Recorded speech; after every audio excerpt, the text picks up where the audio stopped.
škodičům, závisníkům, pomlouvačům. Ahoj, já jsem Petra Neomylná čarodějnice z pevnosti. V každém čísle mám rubriku o magii a v tomhle čísle píšu o upírech to, co byste o nich opravdu nechtěli vědět.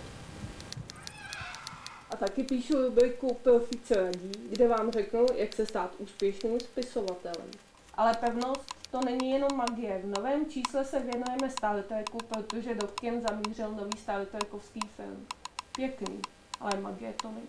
Je tam i povídka Honzy Hlávky a Jany Vybíralové Stav nouze, která je taky ze světa Star Treku. Moc pěkná, ale magie tam taky není.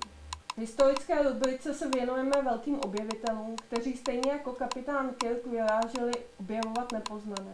Ale magici to taky nebyli. Ale vy si nové číslo pevnosti kupte, nebo si vás magie najde.